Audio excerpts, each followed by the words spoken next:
Bueno, hola a todos, bienvenidos a la Comisión de Universos Gráficos, Ideas, Identidades e Interfaces 1, en nuestro 18º Encuentro Latinoamericano de Diseño. Les voy a empezar a comentar quiénes son los expositores que van a estar dando su charla el día de hoy, en el orden en el que van a ir exponiendo, y les recuerdo también a ellos que cuentan con 15 minutos para exponer. Es muy importante que este tiempo se respete, así todos podemos tener nuestro espacio para dar nuestra charla. Y bueno, les voy a ir comentando quiénes son los que van a ir exponiendo. En primer lugar, va a dar su exposición Claudia Faca, con su charla a interdisciplinaridad aplicada ao design gráfico da revista InDesign. En segundo lugar, va a estar dando su charla Diego Palacios, que se llama All City, relación entre el graffiti y el diseño gráfico desde las características gráficas comunes que comparten en el proceso de creación. En tercer lugar va a estar David Camilo Botina Narváez, dando su charla Análisis del concepto en el diseño gráfico. En cuarto lugar va a estar Arines Ortega, dando Comunicando Diseño, herramientas y consejos para compartir tus ideas. En quinto lugar va a estar Lucas David Prado, dando su charla de los bestsellers a las love brands, narrativas transmedia y edición de libros. Y en último lugar va a estar Federico Porfiri dando el mundo de las bitácoras. ¿Sí? También les comento que una vez que finalicen cada uno de los expositores, todas las personas que estén escuchando la charla pueden dejar sus preguntas y consultas en el chat, y al final vamos a hacer una especie de preguntas y respuestas para que puedan responder esas dudas los expositores. Así que bueno, no sé si ya está Claudia Faca por ahí como para poder comenzar con su exposición. Un momento, Sí, hay una dúvida en la orden y el tema de la exposición. Yo sí. estoy en dos trabajos, junto con Cláudia Faca, porém en nuestra información sería en la día 4 y hoy estaríamos con otro trabajo sobre design de voz. Ay, no sabría decirle. No sé si está por acá Claudia Faca o usted iba a reemplazarlo. No, Cláudia Faca está aí comigo, porém, a informação seria que apresentaríamos dia 4.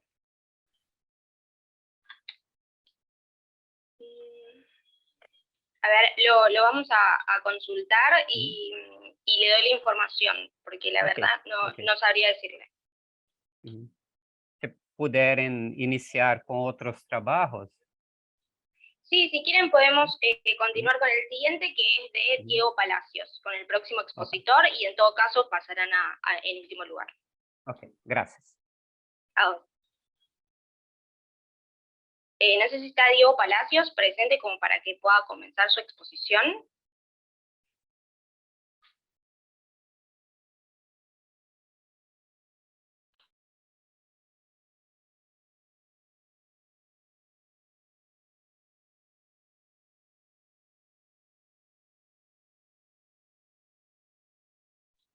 Bueno, si no pasaríamos con el siguiente expositor, que es David Camilo Botina Narváez. ¿Estás por ahí? ¿Cómo está? Buenos días. Sí, por Ah, aquí. perfecto, David. Bueno, entonces has pasado en primer lugar. Eh, si Sí. tenés la exposición lista por ahí, ya te dejo continuar vos. Vale, muchas gracias. Ya en un minuto. Nos vemos. No.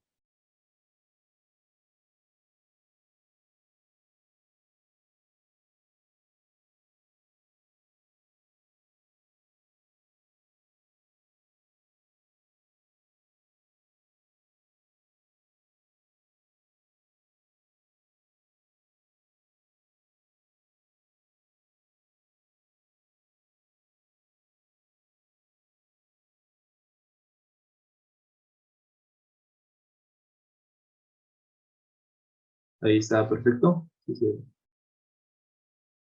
Espero que se mire ahí.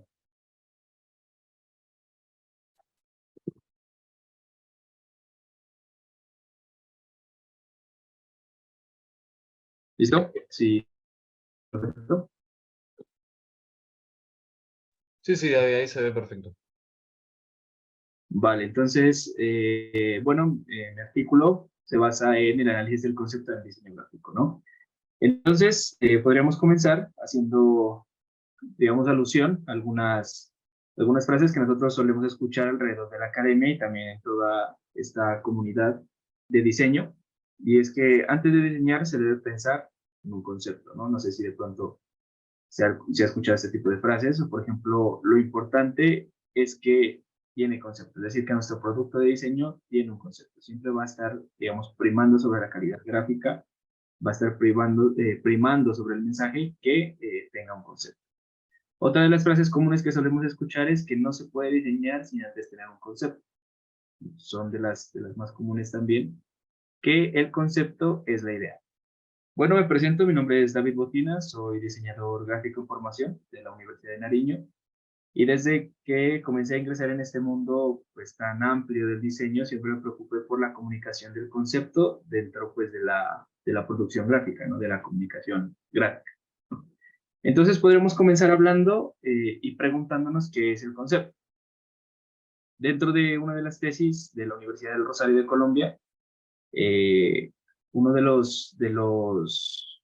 las propuestas y de los proyectos de grado abordó un libro llamado Diferencia y Repetición de Gilles Deleuze, y esta persona afirma que el concepto es el que nos remite, perdón, a una imagen de pensamiento, a un plano de inmanencia capaz de tomar determinaciones del caos, al mismo tiempo que toma este caos para darle consistencia, ¿no?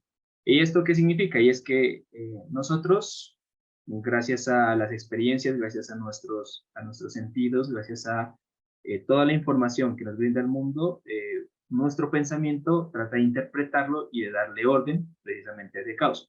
Entonces el concepto vendría siendo como la categorización de esa información, una categorización mental, para que podamos realmente entender el mundo. De ahí nacen los conceptos. Posteriormente, pues, también deberíamos tratar de entender qué son las ideas, ¿no? Porque comúnmente, como mencioné anteriormente, los conceptos se relacionan demasiado con las ideas. Pero pues claramente pues en esta presentación quisiera demostrar pues lo contrario, ¿no? Diciendo que las ideas no son más que la representación lógica del concepto, que el ser humano logra identificar de manera superficial al percibir información del exterior. ¿Esto a qué se refiere? Y es que si nosotros tenemos un concepto, como una abstracción mental de un concepto, las ideas son las que nos permite, si hablamos de la gráfica, nos permite aterrizar ese, ese concepto de manera más plausible, más palpable, más visual dentro de nuestra mente.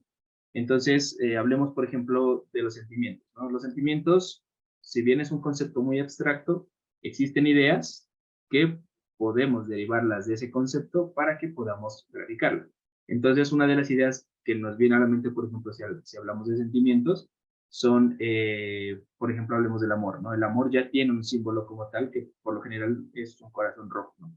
Ese símbolo es lo que vendría siendo la idea del sentimiento del amor, que a su vez alude a un concepto más grande, más abstracto, que son los sentimientos. Y así cada uno, digamos, de los sentimientos que nosotros, o de las emociones que nosotros percibimos, van teniendo una idea y una relación lógica, una representación lógica de la cual nosotros podemos entender la realidad. Y pues que en este caso podemos graficarla, claramente. Entonces aquí tenemos un paralelismo bastante resumido de lo que es un concepto, una idea. Entonces un concepto vendría siendo herramientas activas, o son herramientas activas que se utilizan para producir nuevos significados y explorar posibilidades de pensamiento y acción. Mientras que la idea son elementos pasivos, representando también las cosas y los eventos. Entonces, nos damos cuenta de que las ideas siempre van detrás de los conceptos, siempre están detrás de los conceptos, de manera que buscan representar de manera lógica o de manera, como mencioné anteriormente, de manera visual estos conceptos. Entonces, entendemos que si un concepto es activo, está evolucionando, se está transformando constantemente. Por lo tanto, un concepto jamás va a ser así. Un concepto siempre va a estar, como mencioné, en continua transformación. Y esto se puede ver en por ejemplo, en campañas publicitarias o en la disciplina del branding, que siempre, digamos, una propuesta de valor derivada de un concepto es lo que continuamente se está evolucionando. Entonces, como ejemplo, tenemos uno de los eventos culturales más importantes dentro de la ciudad de Pasto, en la que resido, de Colombia, y es el Galea Rock, ¿no? Nosotros recibimos un encargo de parte del evento en el que tenemos que crear el cartel del Galera Rock. Y el Galera Rock en general se basa o se trata de un evento de música alternativa que intenta descubrir bandas locales, ¿no? La música alternativa viene de sus orígenes de los años 70, gracias a bandas como The Velvet Underground, y la idea era fusionarlo claramente con la cultura local. Entonces, la frase, digamos, entre comillas, que resume el concepto es somos cultura alternativa. Que eso, digamos, de una forma en la que podemos traducirlo bajo una línea de texto sería como la fusión entre la cultura local y la música alternativa. Entonces, de ahí nacen ya las ideas. Es decir, la cultura local de la ciudad de Pasto, viene siendo la cultura precolombina, la cultura andina. Mientras que la música alternativa, de orígenes en Europa, también tiene ciertos estilos gráficos que se pueden alinear y se pueden conjugar con la cultura local. Entonces, de ahí es donde pues nacen ya en una composición de ideas, nace ya el cartel como tal en una gráfica, en una producción gráfica. Entonces, en este caso estamos tomando, digamos, un personaje con un estilo gráfico europeo de los 70, de los diseñadores de los 70, en relación a la música alternativa y al rock, y por otra parte tenemos una figura dentro de las esculturas que las comunidades precolombinas realizaban pues en su época, ¿verdad? Por otra parte, ya digamos, de una forma un poco apresurada, vamos a dar ya las conclusiones de esta presentación, hablando pues del concepto en diferencia de las ideas. Y es que, ¿cuándo podemos nosotros entender cuáles son las mínimas y las máximas de la comunicación de conceptos?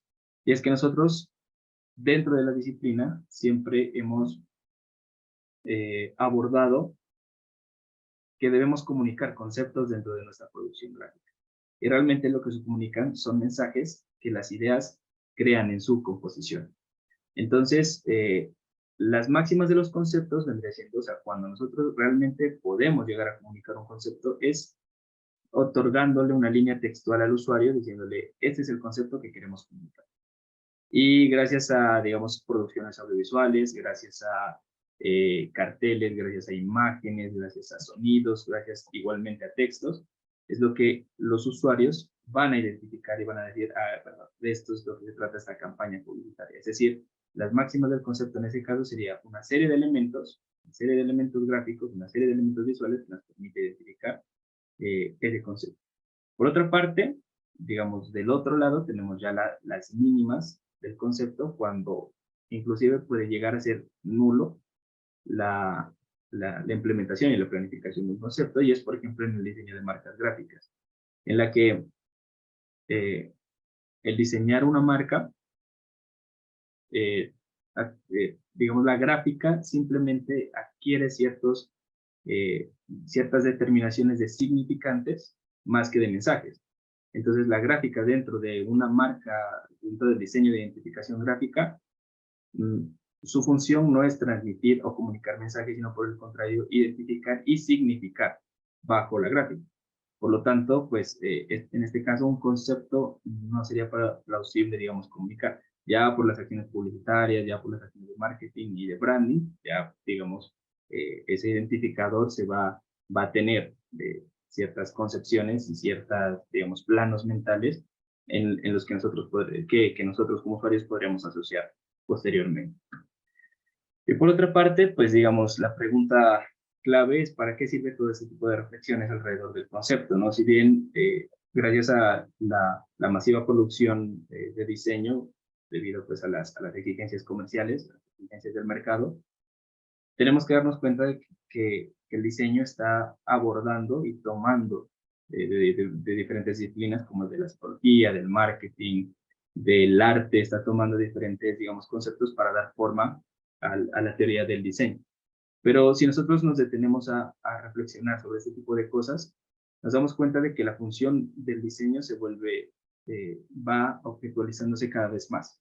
De manera que la disciplina se va a tomar, digamos, no desde un punto de vista más idílico de argumentar nuestros diseños desde, digamos, desde argumentos, reitero, ideológicos, sino más que todo desde argumentos más centrados en la comunicación del mensaje.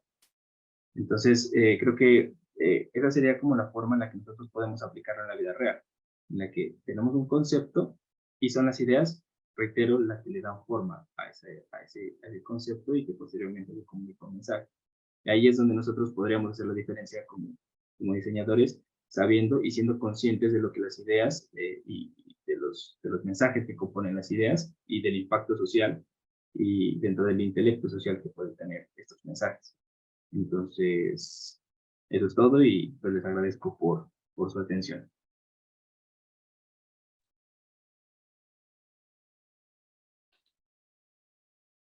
Muchas gracias, David, por tu exposición.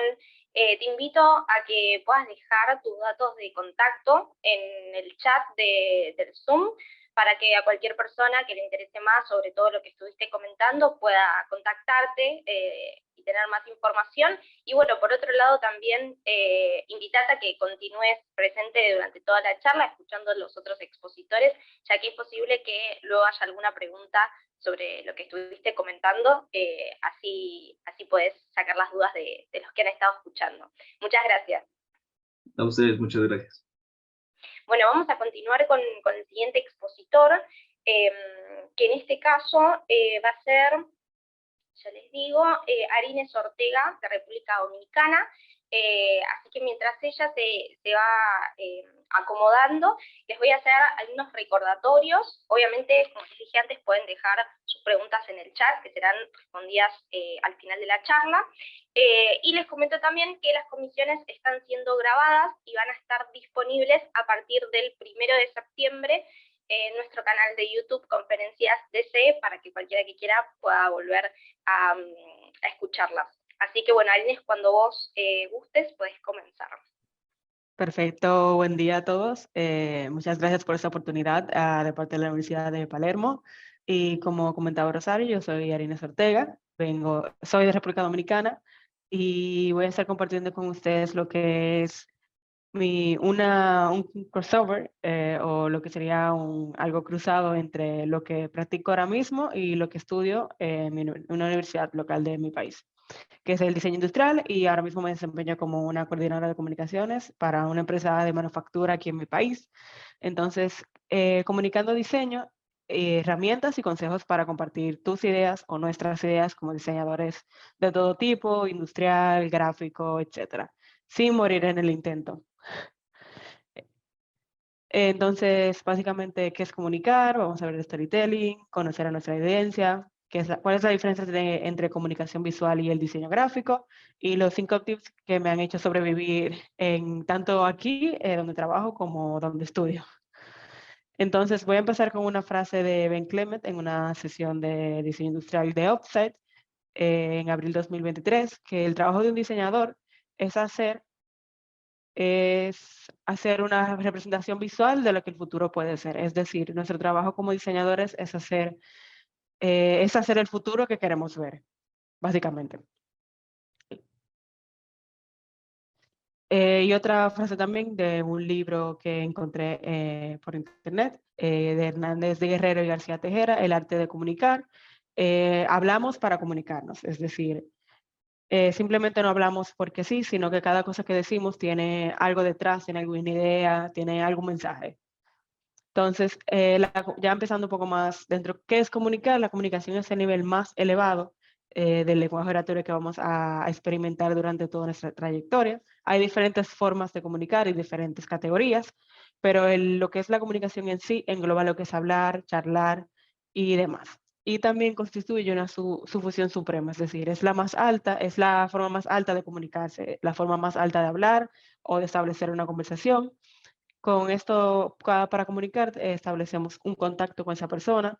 A través de ese contacto, entonces, descubrimos los sentimientos de cada persona envuelta en la conversación, transmitimos información y también favorecemos el intercambio de valores con las personas que estén involucradas en esta, también tomando en cuenta que se nivelan las estimaciones, es decir, todo el mundo llega a un acuerdo. Por ejemplo, si estamos en una conversación de algún tema un poco muy controversial, se establece contacto, se descubre cómo piensa cada quien, la información. Entonces, al final, cada quien queda con información nueva, intercambia esos valores y también tiene tiene un mayor nivel de estimación entre ellas. O sea, al intercambiar, logra también nivelar su estimación y su forma de su forma de ver el tema también. Este fue un sketching que hice para un curso que estaba haciendo en febrero de 2023, que va conjunto al siguiente tema, que es el storytelling. Básicamente aquí que vemos un speaker que estaba elaborando para el curso. Entonces vemos que tiene una forma redonda, es bien gordito para afuera, parece por ejemplo un Magic Pot, estas cositas de Halloween. Y todo recuerda a eso. Entonces tiene toda esta historia y se ve que es un poco touch, que tiene diferentes agarres, que se hicieron diferentes iteraciones. Entonces aquí vamos a lo que es el storytelling. Esta es una palabra compuesta en inglés y story, obviamente la historia, el mensaje que vamos a transmitir, y el telling, o sea, la forma en la que vamos a presentar el mensaje a las personas que estén ahí con nosotros en ese momento. Entonces, ya dándole una definición completa, el storytelling es el arte de contar, desarrollar y adaptar historias. Que durante este arte de contar las cosas también utilizamos elementos específicos, que utilizamos personajes, dígase el personaje podemos ser nosotros, o el personaje dentro de toda la historia del producto, o de toda la historia del diseño gráfico que se vaya a hacer, o del vestido, la joya, etcétera. Este personaje se desenvuelve en un ambiente, es decir, tenemos a esa persona que va a realizar, se va a casar, entonces su ambiente es quizás eso mismo, la boda, o donde se le vaya a pedir el matrimonio. Entonces hay un conflicto, es decir, hay un momento en el que se tiene que decidir qué joya o qué anillo se va a elegir para ese momento del compromiso. Entre tantas joyas, ¿cuál va a ser la que conecte con la persona que lo va a comprar? Y es el mensaje. Es decir, tenemos el personaje, el ambiente, el conflicto de elegir el anillo que le vaya a gustar y el mensaje final de cuando llega el momento y se le diga la gran pregunta de si se quiere casar con esa persona. Entonces, al igual que toda una historia tiene un inicio, un medio y un fin. Lo mismo con nuestra historia. Esa persona se va a casar, quizás va a pedir matrimonio quizás en un jardín, en el medio se puede encontrar que su novio o su novio no llega y en el fin esperemos que satisfactoriamente esa persona logre pedir el matrimonio para transmitir el mensaje de una forma inolvidable que conecte con el lector a un nivel emocional. Entonces, ¿cómo aplicamos esto a un nivel más de diseño, que las personas se identifiquen y demás? El storytelling puede ser el mejor aliado que podamos tener en el momento de presentarla. Además, que hace que el público conecte con nosotros y con el proyecto sobre todo, que es lo que necesitamos, porque sea para presentar para alguna entrevista de trabajo o para presentarla en la universidad o presentársela a una persona o algo freelance también. Necesitamos tener una buena historia que conduzca al público, que vaya caminando con nosotros, una historia que le genere identificación, que le haga decir, wow, ese problema me pasa a mí, o yo tampoco supe qué elegir, una historia que le despierte esas emociones, que le haga quizás recordar y aplicar la nostalgia de los tiempos que estamos viviendo, y esa historia que la seduzca con facilidad, que la envuelva. Entonces, por ejemplo, cuando seguimos con el mismo sketching, ya que es como el ejemplo que voy a estar utilizando, como habrán visto, aquí estaba todo en blanco, había algunas que otras selecciones, podía elegir muchos caminos, estaba simplemente viendo por dónde irme, pero ya aquí ya elijo un color más fuerte de fondo, elijo 2 vistas de detalle una vista isométrica más o menos completa y cómo se vería en la mano de una persona. O sea, si vemos la mano y vemos que tiene el hilo y vemos el speaker, nos damos cuenta que sería muy pequeño, o sea, sería un speaker muy pequeño. También vemos que funciona a través de que tiene unas luces que nos avisarían cuándo va a estar la batería descargándose o no, y también tendría una pantalla. Entonces, todo eso también nos tiene que llevar, antes de hacer el storytelling, tenemos que conocer la audiencia. Todo lo que nos sirve son informaciones como sociodemográficas, es decir, dónde se encuentra, quién es, qué estudia, qué estudió, qué trabaja, etc. Cómo consume el contenido, es decir, qué es lo que le gusta ver en su tiempo libre, el interés y sus necesidades, qué cosas lo motivan o lo llevan a comprar las cosas que compra y cómo influencia el sector, es decir, más o menos qué tipo de trabajo, qué tipo de vida lleva, que lleva una influencia en lo que necesitamos, es decir, si es una persona en una entrevista de trabajo, digamos que entonces si es un manager, si es la persona de recursos humanos o si es quizás un director, entonces dependiendo de los diferentes niveles vamos a saber de qué forma vamos a hablarle a los tres. Entonces, la importancia de conocer la audiencia es establecer un lenguaje cercano, que no lo haga sentir que no sabe qué estamos hablando, evitar respuestas automáticas, que la persona no sienta que estamos queriendo salir del paso, contar nuestra historia, sobre todo mostrar nuestro proceso, porque es lo que hace que nos elijan de entre otras personas, y conversar con la audiencia, es decir, conversar con esa persona, porque al final del día también es una persona como nosotros. Esto también fue una participación, esto ya sería el speaker en un renderizado 3D, que ya como ves se ve un poquito más finalizado, se ve más o menos la utilización de colores que utilicé, más o menos esos colores un poco más fríos, eso también un poquito de imperfecciones para que se vea un poco más real, el uso de las luces, y etcétera. Entonces ya un poco cerrando lo que sería con toda la exposición, tenemos que diferenciar entre comunicación visual y el diseño gráfico. Aunque son muy similares, yo también pensaba en algún momento que eran lo mismo, realmente no. Tienen más diferencias que semejanzas. Sus semejanzas son el diseño, ambos se apoyan en esto, los elementos que utilizan para llevarlo y los proyectos. O sea, en comunicación visual va a haber un diseñador gráfico y al revés. Ahora la diferencia es el mensaje, los estudios, las personas no estudian lo mismo o no se desarrollan de la misma forma. Las técnicas, quizás un comunicador visual y un diseñador gráfico no utilicen la misma técnica para elaborar el mismo proyecto o el mismo elemento. El enfoque que le van a dar, es decir, qué va a mirar uno y qué va a mirar el otro. Y también los empleos que puedan conseguir, que puede que uno tenga más campo que el otro. Es decir, como diseñador gráfico puede que tenga más campo que el comunicador visual o al revés. Entonces aquí también este de la derecha fue uno que hice en 2021, un diseño gráfico personal cuando estaba practicando lo que es el software de Illustrator y simplemente estaba empezando, quería ver más o menos qué haga, entonces tomé una foto de Pinterest, la puse y la hice monocromática, o sea, está prácticamente igual y la hice monocromática para saber más o menos cómo empezar a practicar todo esto y es totalmente diseño gráfico. Ahora, comunicación visual sería la imagen de la izquierda. ¿Qué utilicé en esta comunicación visual? Bueno, está en un fondo oscuro, bien negro.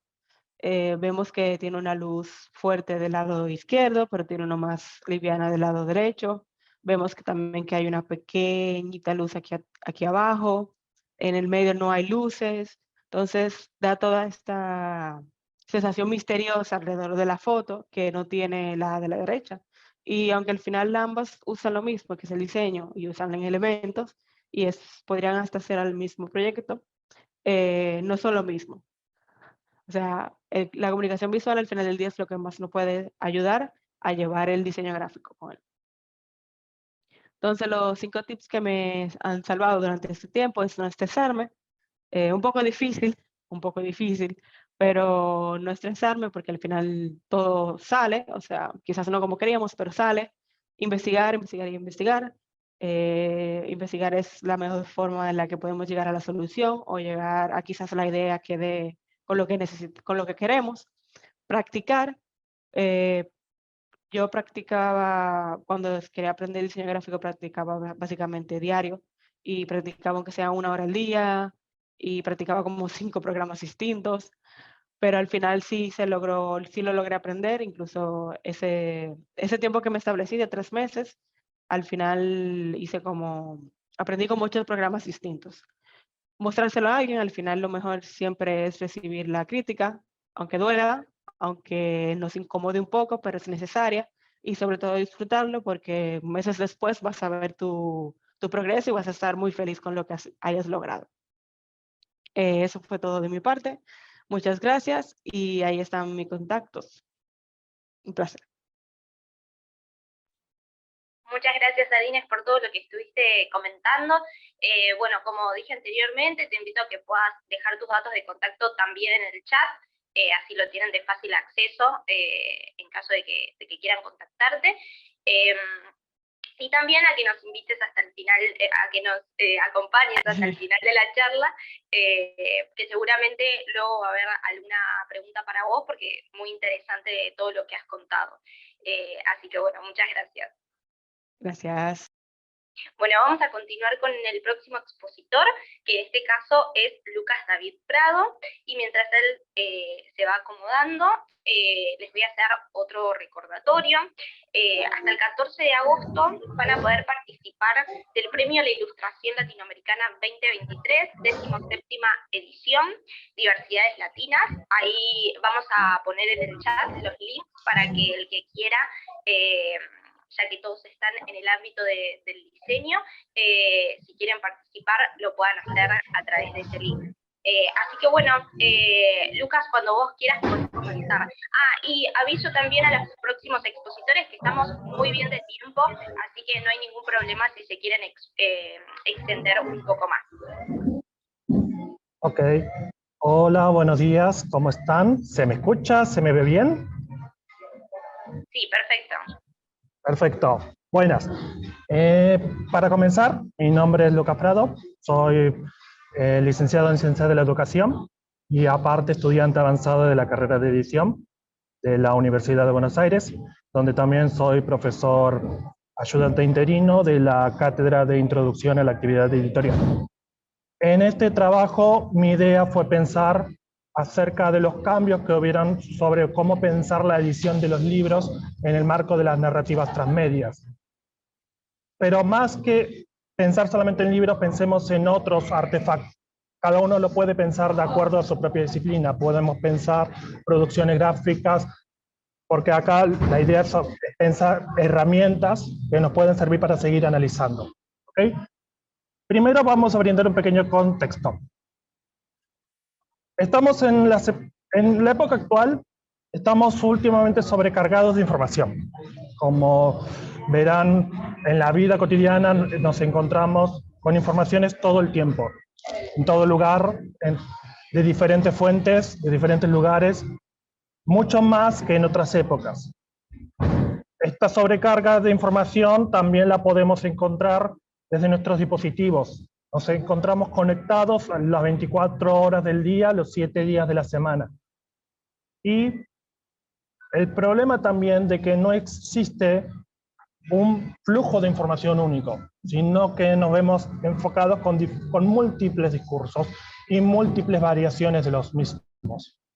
Y es por eso que en este marco podemos decir de que existe un proceso de transición con respecto a otras épocas, como podríamos pensar las que fueron de nuestros padres o de nuestros abuelos, donde pasamos a pensar las narrativas, como también podemos pensar los libros, en el caso de mi campo, de pasar a una individualidad a pensar en relaciones.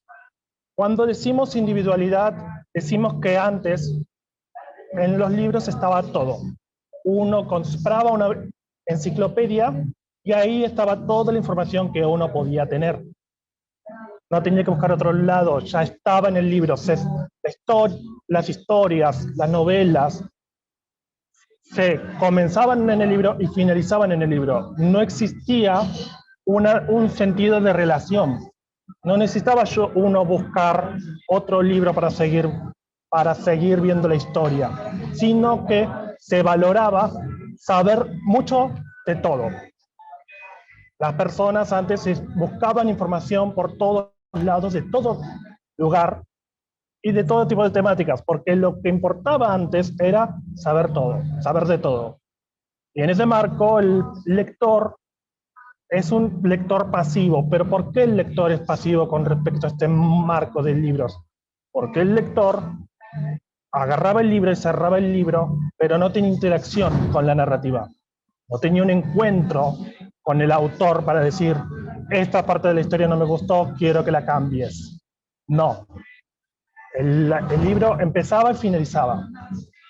Y ciertamente existieron algunas producciones editoriales que tuvieron algunas continuaciones. Por ejemplo, si agarramos el Martín Fierro, que tuvo la primera parte y después la vuelta, en estas no hubo una interacción del lector propiamente dicho para que le diga a José Hernández, este texto no me gustó, quiero que lo cambie, sino que ahí fue la decisión propia del autor. ¿Ok? Ahora, lo que nos importa son las relaciones. Como estamos tan encontrados con diferentes informaciones, con diferentes discursos, lo que nos interesa más es simplificarnos o especializarnos en un campo, en una área. En vez de saber todo, necesitamos saber lo que necesitamos en un campo en específico, pero profundizarlo en su totalidad e ir más allá en una misma disciplina. Por ejemplo, diseñadores, editores, después van a seguir estudiando, pero no van a estudiar álgebra o matemáticas, van a seguir profundizando en el área que uno desea y que uno quiere. Y eso también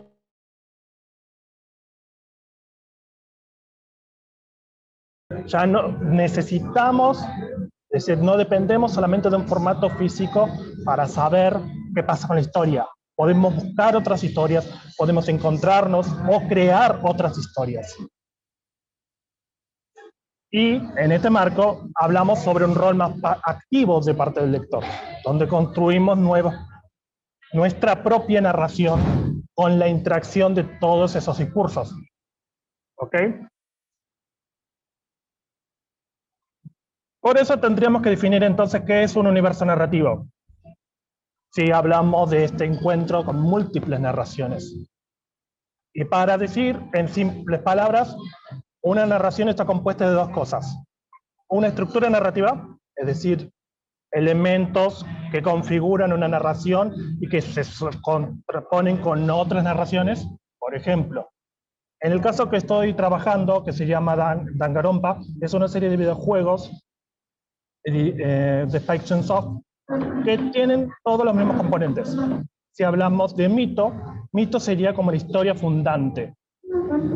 Por ejemplo, en estas historias sucede como base, todas las historias se someten sobre la idea de que en un tiempo existió un suceso grotesco, terrible de la historia de la humanidad. Y todas las historias se relacionan con esta historia, con esta base. Después cada una relaciona con otros personajes, interactúa con otros. Pero la base del mito está, como también la base del ethos, es decir, la ética, la relación en que un personaje se relaciona con otro. O el topos, el lugar donde ocurre, lugar tanto físico como también simbólico. Por ejemplo, puede ser un país, en este caso, Danganronpa, todos los personajes están encerrados en un espacio y tienen que relacionarse en ese espacio.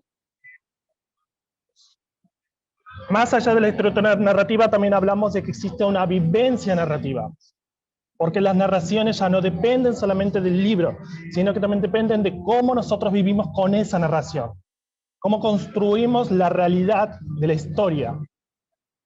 Como dijimos, existe un rol más activo en el tema del contrato de la lectura. ya no depende de las decisiones del autor, sino que sobrepasa las posibilidades de las interfaces que se pensaron en su origen. En este caso, Danganronpa lo que tiene de particular es que los fans crean historias, traducen textos, porque también salen mangas, salen historias, que esas historias no necesariamente son traducidas a todos los idiomas, pero los fans actúan, traducen, comparten y crean comunidad de lectura en base a esta historia. Y esto sobrepasa a los elementos básicos del canon. O sea, de la empresa inicial. Entonces, en este marco, podemos decir de que pasamos de paradigma, o nos encontramos en un punto intermedio de cruces de paradigma. De pensar los libros de bestsellers a Lovemarks. Un bestseller, como la palabra misma lo dice, es el enfoque en ventas. Me importa que mi libro sea comprado por un montón de personas posibles en un espacio determinado, porque yo imprimo el libro y lo distribuyo en un espacio, no puedo irme a otro país. Puedo hacerlo, pero me veo limitado con diferentes fronteras y diferentes barreras. Y eso implica también un rol más pasivo de parte de los lectores. Si todo se enfoca en las decisiones de la empresa, las relaciones son bastante pasivas por parte de los lectores o consumidores. Y en cambio, una Lovemark es más enfocado a la experiencia. Es este enfoque en el respeto y en el amor a la marca. Como dijo Arinés anteriormente, esta construcción de una identificación con el discurso. El lector le interesa, por ejemplo, un fan, ¿por qué traduce historias? ¿Por qué hace otras cosas que la empresa no hace? Porque le gusta, porque se emociona, porque quiere saber más, quiere indagar más y buscar más información por todos lados. Y esto implica traspasar las fronteras de lo posiblemente pensado por parte de la empresa de origen. Por eso hablamos de interfaces múltiples, porque podemos encontrarnos en diferentes dispositivos y diferentes tipos de expresiones. Desde dibujos, como veremos en lo siguiente, podemos encontrarnos con traducciones, con fanfics o creaciones de historias paralelas de parte de con otros personajes, con los mismos personajes, pero con otro tipo de relación, con otro lugar, pero lo mismo algunos personajes en específico. O también hacer ilustraciones, que las mismas no son pagadas por la empresa, pero potencian y publicitan la marca, publicitan el texto, lo conocen más más allá de que el canon, o sea, de la empresa, por ejemplo, Spike Chunsoft, produzca, porque Spike Chunsoft, con respecto a Danganronpa, no solamente produjo videojuegos, sino produjo mangas o libros, historietas y anime, es decir, animaciones. Se crean nuevos elementos por parte de la comunidad, y esto potencia, a su vez, y difunde las posibilidades de alcance de las narraciones. Pero acá creo que deberíamos pensar algunos otros problemas y con ello vamos a ver posibles conclusiones al respecto. Más allá de que los fans produzcan libros o produzcan nuevas historias, también existe un problema de derechos. En las legislaciones actuales, las ideas como tal no están y no se pueden registrar, pero sí los productos finales. ¿Qué pasa cuando un producto final, por ejemplo un manga, es traducido de manera pirata? ¿Qué hacemos con eso? ¿Lo prohibimos totalmente? Considerando de que eso implicaría que personas puedan no acceder a la historia, o vemos la posibilidad de encontrar otros caminos de expresión o validar esas historias de parte de la empresa. Por ejemplo, hay autores de manga y de otros tipos de historias que están en contra de la piratería. Y de hecho persiguen a los que hacen esto. Pero también tenemos otros autores que les interesa y les gusta, porque esa publicidad es gratuita. Y como publicidad gratuita le permite encontrar nuevos públicos que ellos no lo tenían pensado. De hecho, la animación japonesa, si no fuera producida o no se encontraran producciones por parte de los fans, muy pocas historias llegarían. ¿Ok? Y también, en este marco, las relaciones sobre el copyright, copyleft. El copyright, es decir, esta derecho y obligación de que un libro no se puede fotocopiar, no se puede difundir, no se puede distribuir. Mientras que existe el copyleft, donde existen una serie de permisos que el autor brinda o la empresa brinda a los lectores para que puedan crear nuevas historias, pero con el visto bueno del autor. ¿Qué podemos hacer en respecto a eso? ¿Cuál es el camino que podríamos tomar cada uno con nuestras producciones? Y en este marco también, ¿qué hacemos con las inteligencias artificiales? ¿Por qué? Porque en muchas historias últimamente se está viendo un boom de desarrollo de producciones de parte de los de lectores creando historias a partir de inteligencias artificiales. ¿Qué hacemos con esa mano de obra digital? Pero más allá de todo, lo que más interesa es revalorizar el arte profesional. Es pensar, existe otra frontera y otro camino más allá de lo establecido por el canon, o sea, de las bases, de las tradiciones. Podemos pensar nuevas herramientas, nuevas estrategias, nuevos puntos de encuentro con los lectores o con los consumidores. Pensar en las vueltas que podemos hacer para encontrarnos de otra manera ante todas estas complicaciones que nos estamos viendo. ¿Cuál es el rol nuestro que podremos ejercer? Así que, nada, esto es todo para cerrar y muchísimas gracias por su atención. Bueno, muchas gracias, Lucas, por tu exposición. Sí. Muy interesante. Puedes dejar también tus datos de contacto para que las personas que estén interesadas en el tema te puedan contactar. Así tienen el fácil acceso a través del chat. Y también invitarte a que te puedas quedar hasta el final de las exposiciones, que seguramente habrá alguna pregunta para vos sobre todo este tema que estuviste comentando. Así que bueno, muchas gracias. Muchísimas gracias. Bien, vamos a continuar con el siguiente expositor, que es Federico Porfiri, ¿sí? Y mientras él se va acomodando, les dejo otro recordatorio, que es que tanto los expositores como los participantes del encuentro van a poder descargar sus certificados a partir del martes 8 de agosto. Ahora en el chat van a poder ver también los links para que lo puedan hacer cuando sea la fecha. Así que bueno, Federico, si estás por ahí, ya puedes comenzar. Hola, ¿qué tal? Mi nombre es Federico Porfiri, soy artista visual y ilustrador e ilustrador. Bueno, voy a hablarles de las libretas de bocetos, que son libretas como esta, que tienen dibujos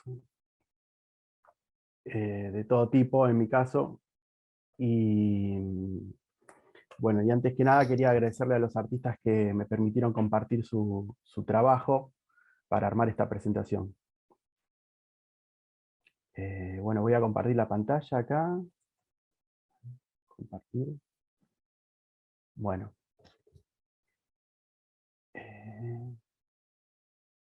Ahí está. Bueno, esta exposición se llama El mundo de las bitácoras. Y básicamente trata de las bitácoras de los artistas que son libretas que se usaban o se siguen usando, ¿no?, para realizar dibujos, anotaciones. Inicialmente el nombre de bitácora viene de este mueble que estaba en los barcos y donde se guardaba un libro donde se anotaban las peripecias del viaje. Bueno, las bitácoras pueden ser de diferentes tipos. Yo encontré 4 que son las más interesantes. Una es la bitácora de viaje, que la popularizó un escritor que se llama Bruce Chatwin, en el que inicialmente documentó un viaje que hizo por África. Después tenemos las bitácoras de proyectos, donde yo voy a hablar del caso de Henry Drescher, de Diego Bianchi, de Max Gómez Canle, que ellos, por ejemplo, hicieron obras o libros a partir de sus bitácoras. Después hay bitácoras que son simplemente exploratorias, donde, como por ejemplo las mías, muchas bitácoras tienen el fin único de dibujar, de pasar un buen momento y de encontrar cosas nuevas. Y bueno, pero no tienen un fin en sí mismas. Y después otras bitácoras se emparentan con el libro de artista, como puede ser el caso de la bitácora de Mónica Weiss, que vamos a ver más adelante. Este es el caso de Rob Dunlavey, que es un ilustrador de Estados Unidos, que tiene una serie de bitácoras, de libretas, o cuadernos, más bien cuadernos, en los que Rob investiga el tema de las ciudades de cristal, las Crystal Cities. Y esta serie empezó más o menos en el 2009, y en el 2011 Rob editó un libro por demanda, donde se pueden ver algunos de sus trabajos y que se puede descargar de la web también. Acá vemos cómo Rob utiliza diferentes técnicas, tiene una temática, pero la aborda desde diferentes lugares y realiza una investigación muy sistemática, muy ardua sobre todo lo narrativo y sobre las técnicas, que son muy variadas. Acá vemos como, por ejemplo, utiliza acuarela, crayones, marcadores, tintas. Y luego, más adelante, llevó la temática de las bitácoras de las ciudades de cristal, la llevó a la tridimensionalidad, creando una escultura de papel, y eso, como es le dio otro vuelo a la temática. Tenemos también a Henrik Drescher, que es un ilustrador y artista visual alemán. Drescher estuvo un tiempo viviendo en China, ahí conoció a su mujer también, por lo menos eso es lo que yo entendí viendo sus historias de Facebook. Y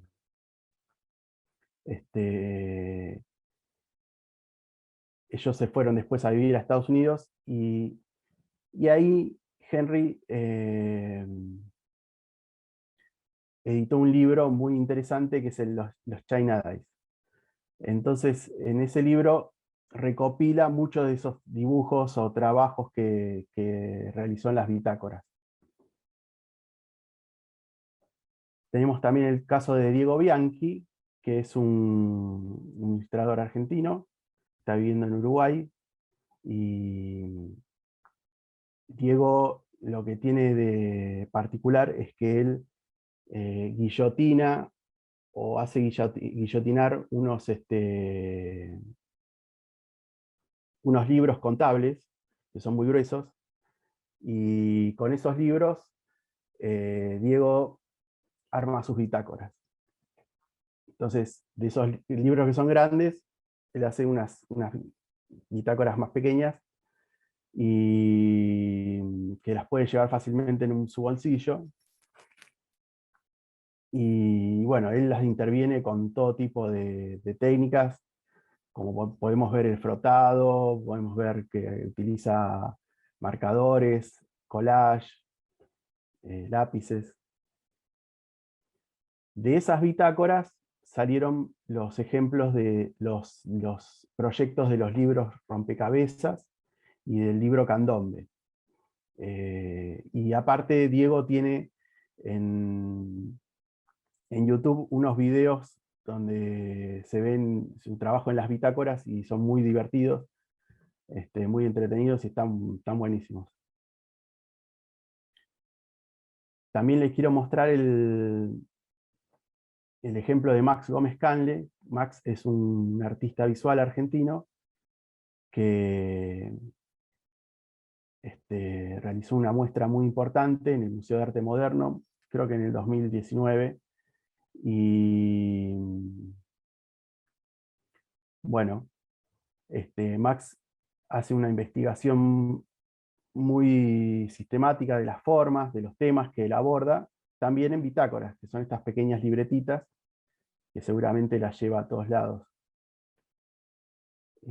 Aquí vemos, por ejemplo, una bitácora donde él investiga el tema de la escultura de Salamone, que es un arquitecto que actuó en Argentina durante los años 30, más o menos. En esa época se hicieron muchas construcciones en el interior de la provincia de Buenos Aires. Y él combina ese trabajo en las bitácoras con la experimentación visual, por ejemplo, en este tipo de despliegues que se parecen mucho al storytelling del que hablaba Irines. Estos estudios, por ejemplo, de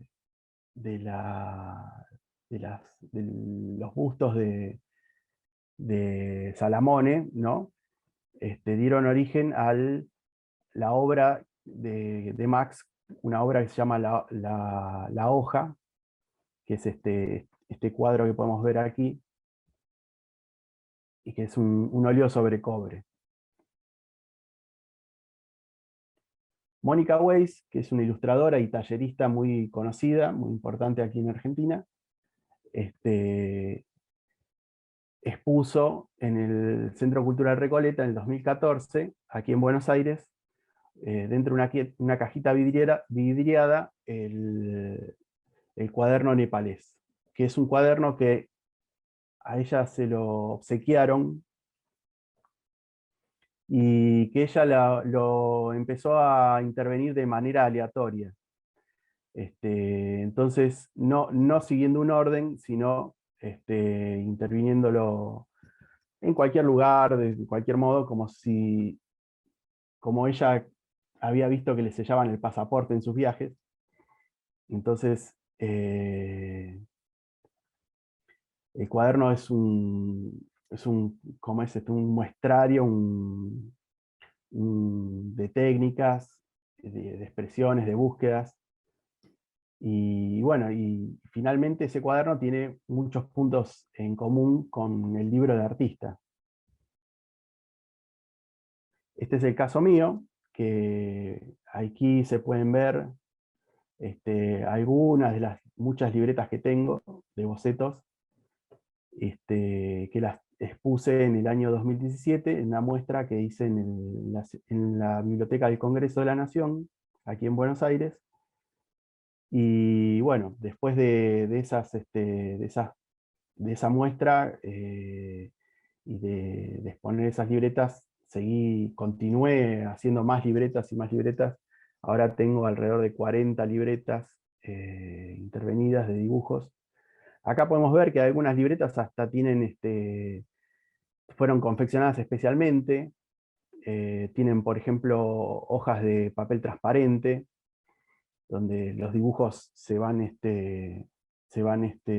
como es, sumando con un palimpsesto.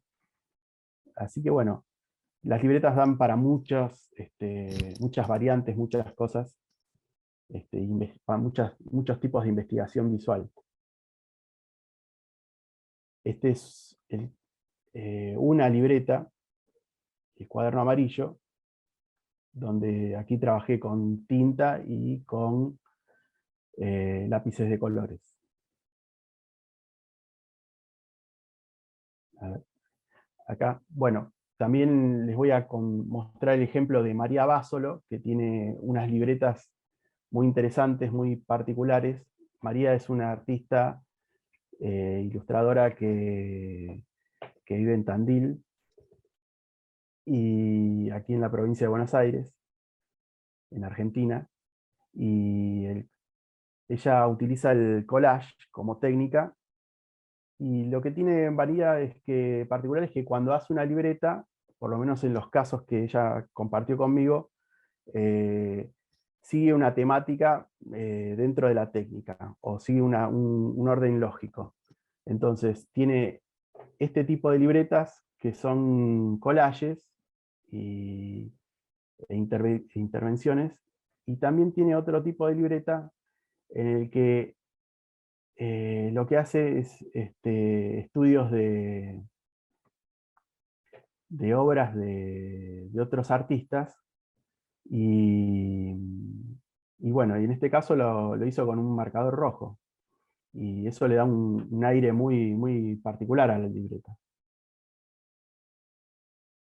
Laila Ekbor es una ilustradora argentina, también muy, muy conocida, muy buena, y ella utiliza sus libretas para realizar estudios de lo que pueden llegar a ser fanzines o proyectos de libros. Acá hay un caso de Analía Bruno, que es una artista visual. Analía, en sus libretas no tiene un objetivo, sino que es aleatorio lo que hace. Son búsquedas también, y tienen algo de parecido a las libretas mías, en el sentido de que son búsquedas, y también es toda una experimentación visual muy interesante. Bueno, acerca de los cuadernos se pueden conseguir en librerías artísticas, en las ferias de artesanías, y podemos conseguir cuadernos artesanales, que son muy, muy, muy bonitos, como por ejemplo que no sé si me ven, pero bueno, está forrado con una tela, un estampado particular. Yo tengo muchos cuadernos hechos artesanalmente. Y un caso especial son las de las libretas Moleskine. Moleskine es una marca de libretas que inicialmente se le atribuía a artistas como Van Gogh, Matisse y Pablo Picasso, o escritores como Oscar Wilde o Ernest Hemingway. Pero esto lo que nos da cuenta es de que la práctica de bocetar o de anotar en libretas es muy antigua. Quizás hoy en día se ha popularizado más porque los artistas y los ilustradores solemos compartir nuestras libretas en las redes sociales, y eso hace que se difundan más. Pero bueno, en el caso de Moleskine, es una empresa que empezó a masificarse gracias a una pequeña compañía que había en Milán, y que después se vendió a una compañía francesa, pero más recientemente.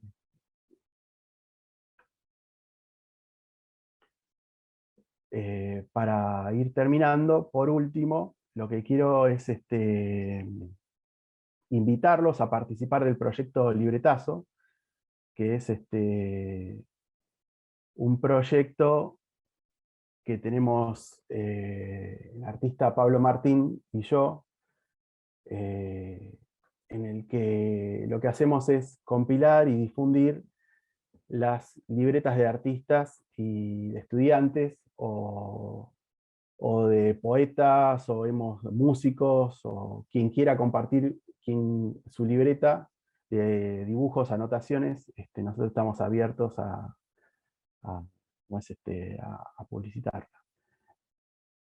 La dirección del libretazo es Libretazo 2020, está en Instagram y se puede visitar. Yo después se las voy a dejar en el chat también, para que puedan visitarlo con tranquilidad.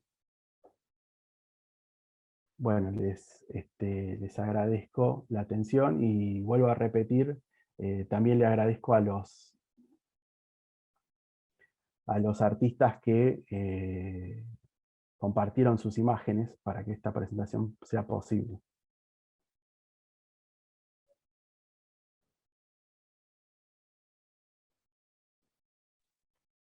Bueno, muchas gracias, Federico, por tu exposición, muy interesante, la verdad, y aparte también que hayas podido mostrar por cámara alguna bitácora que tenés con vos. Así que bueno, esa misma. Te invito a que puedas también dejar tus datos de contacto en el chat, para que cualquier persona que esté interesada sobre este mundo de las bitácoras también te pueda contactar y tener más información.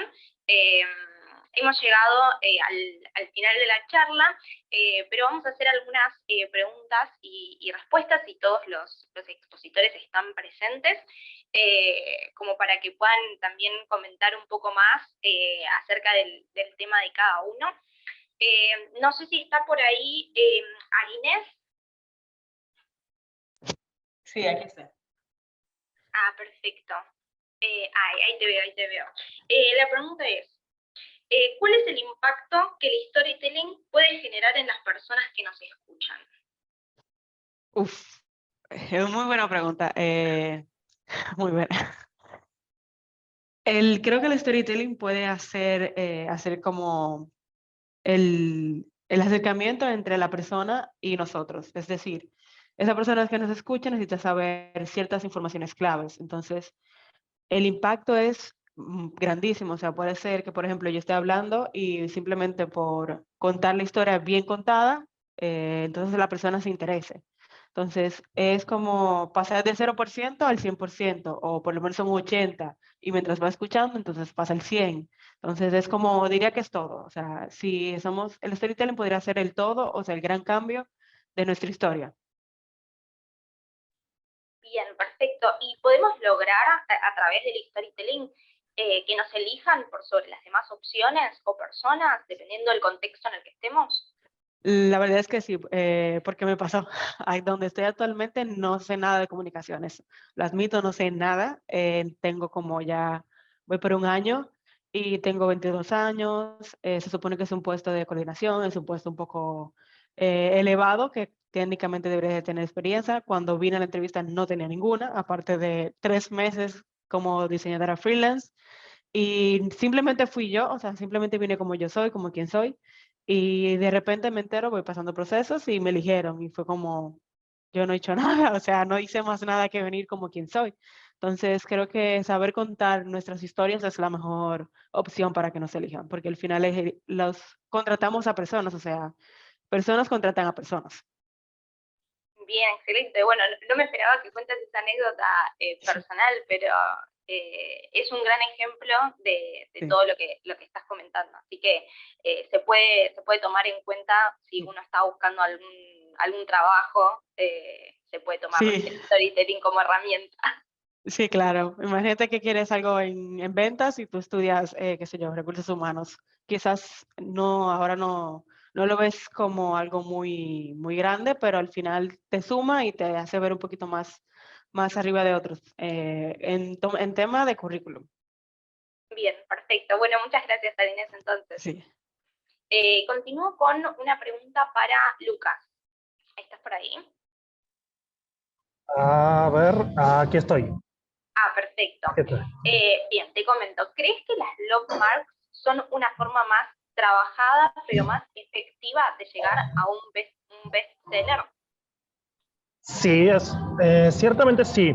Es porque hay que pensar que la diferencia de la lógica entre uno con el otro. Un bestseller solamente se enfoca en vender un libro, pero una Logmark con un mismo libro puede apoyar la venta de otros libros. O no, tipo, se pueden unir y concatenar con otros productos. Hay muchos libros, por ejemplo, pasa con muchas novelas, con muchas historias de Netflix. Miras la historia de Netflix, después si te gusta la historia, pues te vas a comprarte el libro, te vas a comprarte, qué sé yo, ponerte a escuchar las canciones. Es decir, cuando construís la edición del libro a partir del Logmark, no solamente te beneficias a un solo producto, sino beneficias a toda esa comunidad o podríamos decir comunidad, sino ese conjunto de recursos, interfaces que se conectan así a la vez.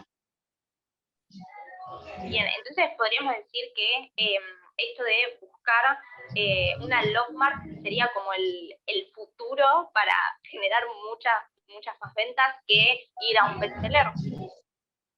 Ciertamente sí. Ciertamente están, como dije en su principio, estamos más interesados en buscar historias que estén más cerca de nuestro propio interés.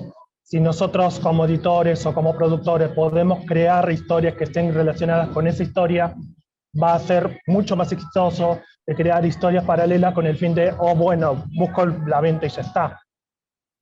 Bien, perfecto, perfecto. Bueno, muchas gracias, Lucas. De nada. Tengo unas preguntas para Federico.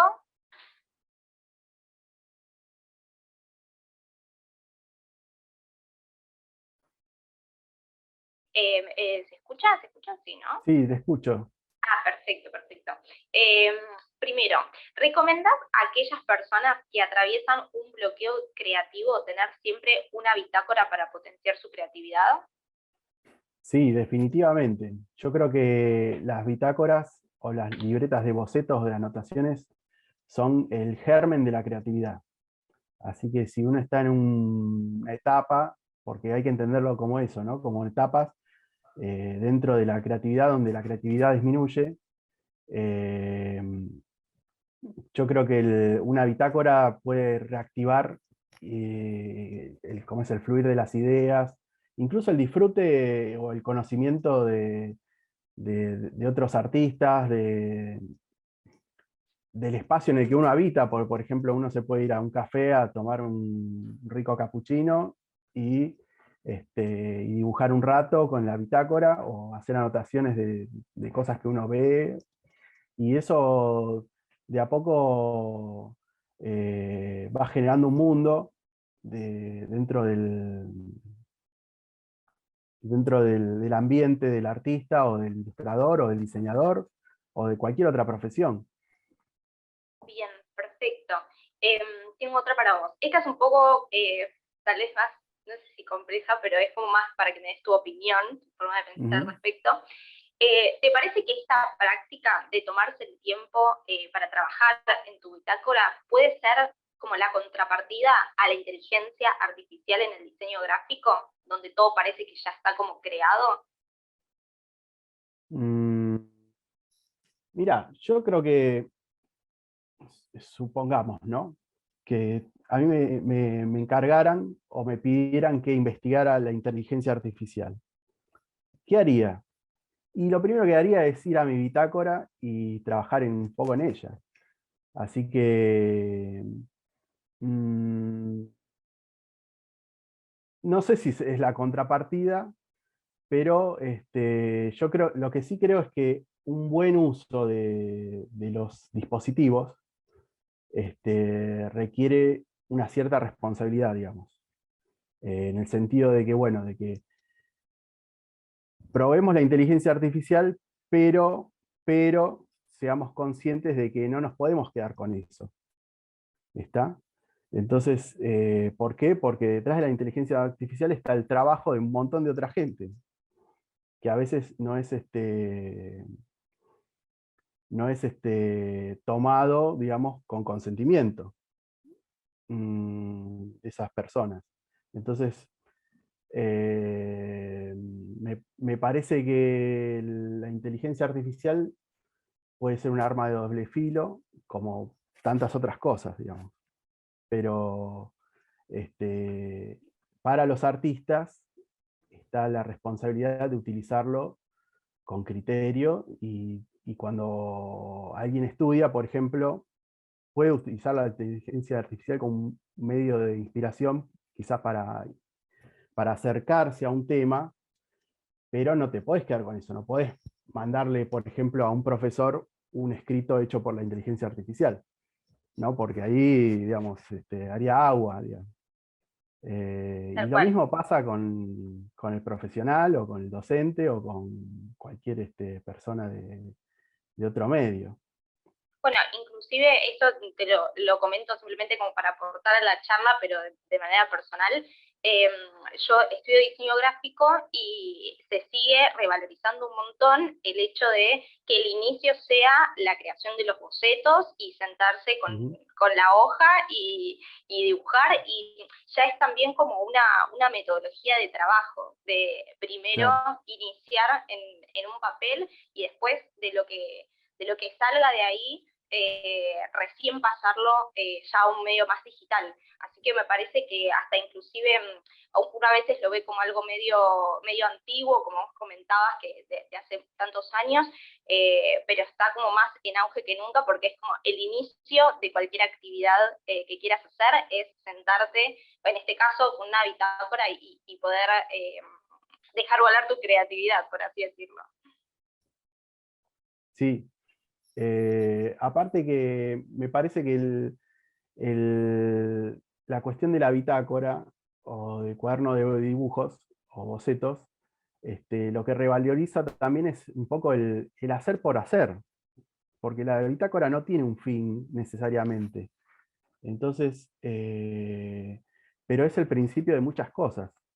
Entonces, ese momento donde el artista, el ilustrador, el diseñador o el profesional, el estudiante, ¿no? Donde el ser humano se sienta a investigar y a dejar volar la imaginación, es fantástico, y aparte es terapéutico también. Estaba muteada, estaba diciendo, tenés toda la razón. Y con esto iba mi última pregunta, que bueno, ya más o menos la contestaste, que es, ¿tiene algún lineamiento la bitácora o simplemente es algo como completamente libre donde vos podés hacer lo que quieras? Mira, en mi caso, por ejemplo, las bitácoras no tienen un tema, sino que más bien son la búsqueda de temas. Tienen por ahí un pequeño yeite, que un yeite sería como, lo explico por ahí para los que nos ven en otros países, un recurso, ¿no?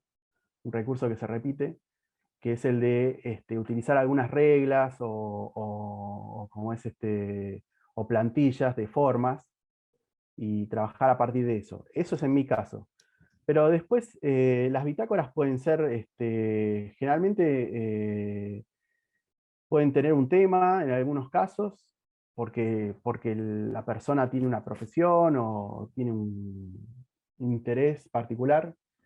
Son muy particulares las bitácoras de viajes, de gente que va haciendo como documentación de los viajes, de los paisajes, de la gente, de los objetos. Y me parece que en el caso de algunos artistas, son como disparadores de obras o de proyectos. A mí me ha funcionado mucho también como eso, porque después de por ahí dibujar y repetir cosas, o al darlas vuelta, al dibujarlas de 20 maneras diferentes, aparece una por ahí que es novedosa. Y eso generalmente se traduce en una obra. Tal cual, le vas encontrando la vuelta. Bueno, muchas gracias, Federico, por tu aporte. Tengo la última pregunta nada más para David, así ya finalizamos con la charla del día de hoy. No sé si está por ahí, David. Sí, por aquí. Ah, perfecto. Te dije para el final porque has hablado como más de un concepto general del diseño gráfico, y me gustaría saber, bueno, inclusive como estudiante de diseño gráfico, y me ha pasado también, ¿cómo orientarías a una persona que quiere estudiar esa carrera y que está confundido justamente con lo que vos contabas, con el concepto, que es como algo tan amplio, en este caso del diseño? ¿Qué le podrías decir? Para alguien que recién esté iniciando, supongo, ¿no? En la Claro, disciplina. o alguien que quiera estudiar. Yo creo que lo principal es, primero que todo, que tener una sensibilidad, si bien pues el diseño se relaciona mucho con el arte, por esta sensibilidad artística, de sensibilidad estética, se debe tener esa sensibilidad. Y posteriormente ya ir evolucionando en conceptos, ¿no? En conceptos hablo de la disciplina en general. Entonces ya entender como decía, por ejemplo, Arines, saber la diferencia entre comunicación visual y diseño gráfico, saber que el mensaje prima siempre sobre la función del diseño prima sobre la estética. Yo creo que eso es principalmente, o sea, yo creo que ser conscientes de que el diseño no es para nosotros, sino para el usuario y que el diseño siempre está en función de los usuarios y de los públicos objetivos. Yo creo que eso es lo principal que le podría decir. Y a partir de eso ya se puede entender y responder muchas preguntas del concepto y demás cosas. Bien, perfecto. Bueno, perfecto. Muchas gracias, David. Y a todos los expositores, en realidad, que estuvieron comentando todos estos temas súper interesantes. Les vuelvo a comentar que si quieren pueden dejar sus datos de contacto, que a veces en el chat se van como borrando, para que cada persona que quiera los pueda contactar de una manera más fácil a través de ahí. Les comento también que nosotros vamos a continuar dando una próxima charla que se va a estar dando a la 1:30, que se llama Diseño Social, Impacto Positivo para la Calidad de Vida 2, así que obviamente tanto expositores como oyentes, el que esté interesado en poder escucharla puede también conectarse en ese horario para poder seguir acompañándonos. Les hago algunos recordatorios finales. Las comisiones están siendo grabadas y van a estar disponibles para verse a partir del 1 de septiembre a través de nuestro canal de YouTube Conferencias DC. Les recuerdo también que hasta el 14 de agosto pueden participar del Premio a la Ilustración Latinoamericana 2023, 17ª edición, Diversidades Latinas. Ahí les van a dejar el link en el chat. Y tanto los expositores como los participantes del encuentro van a poder descargar sus certificados a partir del martes 8 de agosto, y también les vamos a estar dejando el link. Nada, como dije antes, les agradezco a todos los expositores por comentar sobre todo sus conocimientos y a todos los que han llegado hasta acá, hasta el final de la charla.